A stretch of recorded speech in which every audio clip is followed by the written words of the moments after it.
Hello, once again. I'm Onoja Simeon, and this is Honey Drops from the Sages, the unraveling of the deep wisdom behind some of Africa's finest proverbs. Today, we're looking at an African proverb that says, when the shadow of a tree is bent, you don't straighten the shadow, you straighten the tree itself. And I like to link it to a conversation that is presently going on in Nigeria around the shutting down, if I may quote the Minister of Information and Culture. So we should be able to shut it down at will of the social media. And for me, it's an interesting conversation because the first question I'm asking myself is, of all the things we should be talking about in Nigeria, why are we suddenly interested in the social media? And to swiftly answer that question, I just told myself that it cannot be far from the whole the near revolution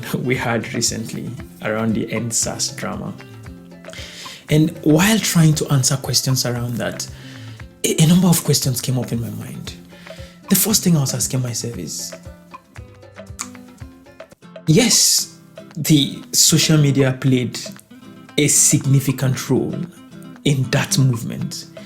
And even in history, revolutions in history, the media has always played a significant role. But we must realize that even before the advent of the social media, the media has always played a significant role in revolution.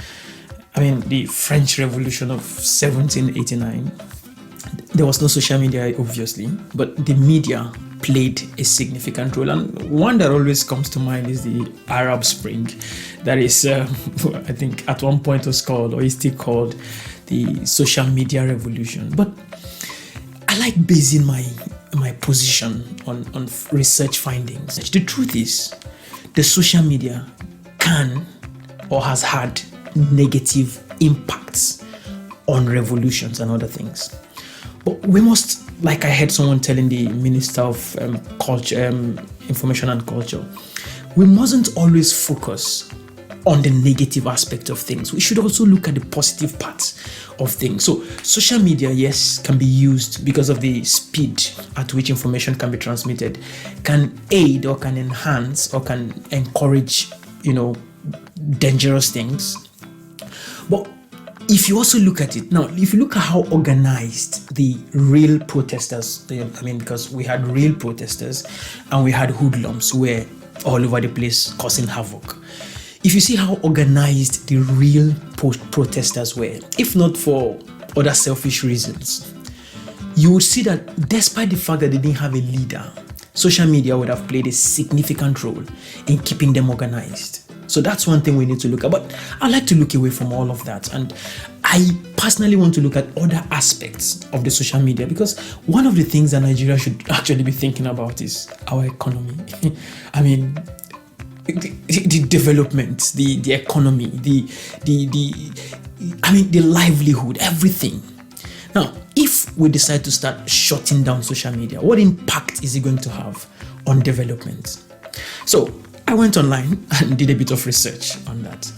And the truth is, there have been hypotheses or positions that say social media negatively affects development, and there have been positions that social media positively affects development. But what is more interesting is, while I start trying to dig in deeper into this thing, I realized that the reason why they even say social media can have a negative impact is not any of these things we're talking about. So I looked at a few researches. One of those research, was looked at a period of 8 years in about 198 different countries. So it's not a, petty research I'm talking about. And the research said that there are two hypotheses, basically, like I have said.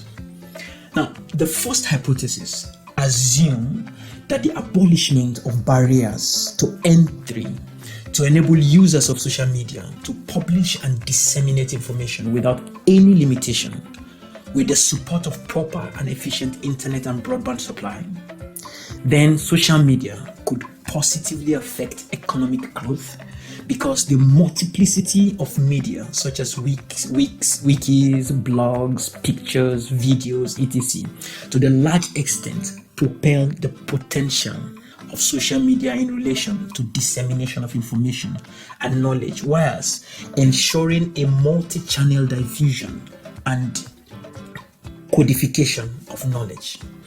Now, therefore, there is a positive impact of social media on economic growth. That's one. The second hypothesis posits there is a negative impact of social media on economic growth, such that as enormous content are published on social media platforms, it could possibly increase the transaction cost of coordinating and searching for information. Also, the substitution effect could be realized as social media users would substitute labor for leisure. Perhaps the use of social media could distract the attention of workers, which to a large extent affect productivity. Now, you look at the directions these arguments are coming from. So what they're even saying is, if you want the social media to have a positive impact on development, economic development, barriers should be removed. So the whole censoring and trying to bring in barriers, works against the whole impact of the social media on economy. And let's be very honest. So before the advent of the social media, the only way you could get your business out there is you pay a radio station or a television station or one of those media outfits like a newspaper or something to get your information out there. When I was a child growing up, that's how we used to hear about business. But now, every individual can just wake up and be a brand manager. I know thousands of young people who can then take their destiny into their own hands, get their products out there, and get a means of livelihood. There's no country that needs that now like Nigeria. We're talking about creating jobs. Young people are going into cobbling, making shoes, being creative. Where will they get the money to go pay NTA or Channels Television and all these big media outfits to advertise their products? So they sit in the comfort of their rooms, go on, WhatsApp, Instagram, Facebook, and just get their products out. I have friends, in fact, who some of them have master's degree, and simply because they can't get jobs, they are out there on social media selling stuff and getting a livelihood, having a family. And now we are saying we need to regulate this thing. And you see, when we say regulate, what we're looking at is, we're just looking at one side of this whole thing. And even the Arab Spring that we talked about, the experts, studies and research has shown that, the social media may have played a significant role, but it's been concluded that the social media can only be considered a supportive, and can only be considered to have played a supportive part and not an ultimate part. Other factors contributed. This study I just talked about is saying that making the social media to have a positive impact on the economy or on development would require the removal of barriers. And here we are talking about bringing barriers. You see the contrast? You see where I'm coming from? So, if we are serious about what we are talking about, and the irony of the whole thing is, it's this same government that brought, that opened the eyes of this generation to the power of the social media. Because when they were coming in and trying to, should I say, take over from the then PDP government that had, ruled the country for many years, social media was one of the major things they used. I remember how exciting it was to just sit down and be following the result of elections. So rigging became a bit more difficult. And today, we no longer look at all those positive aspects, all those positive sides of the social media, because people can now stand up and speak. So the big question this proverb poses is, instead of trying to straighten the shadow, by gagging the social media and all these other things that we're looking at, why not just make things right? Revolutions don't exist in places where people are happy, where there's equity, where people are comfortable, where things are done in a transparent manner. People don't revolt. And to be honest, the conversation is not just about revolution. We've been having conversation around, people who are trying to secede, Biafrans and all of that. To be honest, I'm not a fan of the whole Biafra idea, because except you want to have How many ethnic groups do we have in Nigeria? So if we have 270 ethnic groups, except you want to have 270 countries or nations, that's not going to work. Because today, yes, the IPOB is saying we'll carry the Yorubas along, we'll carry some part of this middle belt along. But 50, 40, 100 years down the line, when Nnamdi Kanu and others are gone, let's say it works for some time, then how would you... The same thing we're fighting now will simply just come up, because a majority, people who are majority will be like, okay, since we're the majority, we have to just keep leading these people, and those ones to start revolting. And so for me, the whole secession and all of that is not a solution to the problem. The solution is simple: straighten the tree and not the shadow. Leave the social media alone. In fact, encourage the social media. Let the people find their voice. Let them speak. What you need to do is do the right thing, so that the social media can now let people speak of the good things. Let the whole world know about the good things. I saw one interesting statement by the US Trade and Development Agency, how they said the social media has played a significant role in them at achieving their objective. Basically, what they do is trying to interact with US, create a platform where US-based businesses are able to reach business partners, customers, and all of that in other countries. The social media, they say, has been a major player in that success. Even look at countries like China, where we think the social media is being regulated. They have their own social media. WeChat is China-based. Yes, the government is able to, but it's been used to encourage and to support and encourage growth. The social media is not just limited to, people organizing revolutions. Another significant role of the social media is, you know how easy it is now to model behavior that encourages development. Like, formerly you need to pay experts to go and do research, model people's behavior, and then products are patterned around this human behavior and all of that. Now, social media, you just go easy. It's easy to follow patterns. It's easy to just go to Facebook and you're able to model human behavior in certain demographics, and it's easy. It makes life a lot easier. It helps the economy, it boosts and it helps development. We mustn't limit ourselves to looking at just the negative aspects of social media, as it has to do with encouraging people to revolt. Do the right things, and the same social media will be used to sing your praises. How beautiful, how important, how interesting will it be for the whole world to hear that suddenly a government came to power and changed the whole narrative of the situation in Nigeria. That's what the social media can do.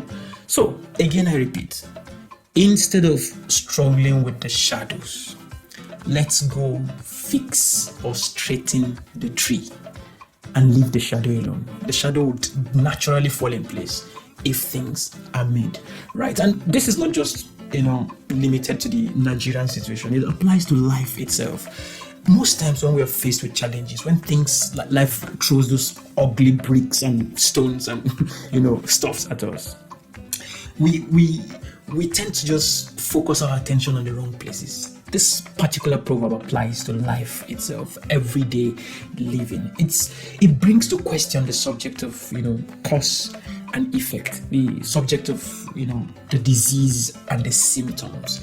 The truth is,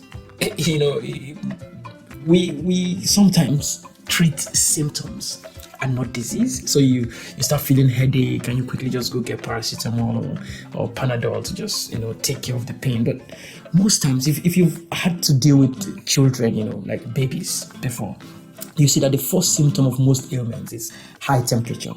And so, yes, you get cold water and try to dap the baby, try to reduce the temperature, but that's not treatment. That's just to stop it from degenerating into convulsion and stuff. You must, after doing that first measure, take care of the disease. And that's exactly what this proverb is saying. The bent shadow that you see is just the symptom. The disease itself is the tree itself that is bent, and there's no amount of work that you would do on the symptom that would cure the disease. Take all the Panadol you want, take all the paracetamol you want, the disease would still be there. And I remember those days when we were younger, treating malaria.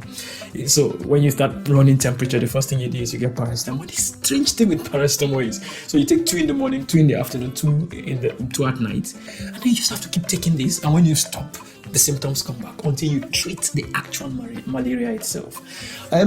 That's basically what this proverb is saying. You might be in a phase in your life now where you don't know exactly what the problem is. You've maybe looked at several, possible causes, but the truth is, could it be that you've just been considering the symptoms and you've not really looked at the disease itself, or should I say, the cause itself, rather than treating the effect? And just looking at tips that might help. Number one thing is, the first thing we need to do is you need to know and try to differentiate between the symptom and the disease itself, between the cause and the effect itself. That's the first thing you need to do. You need to, first of all, get to that point where you know that, oh, this is the symptom and this is the disease. This is just the effect. This is what I feel as a result of what is wrong.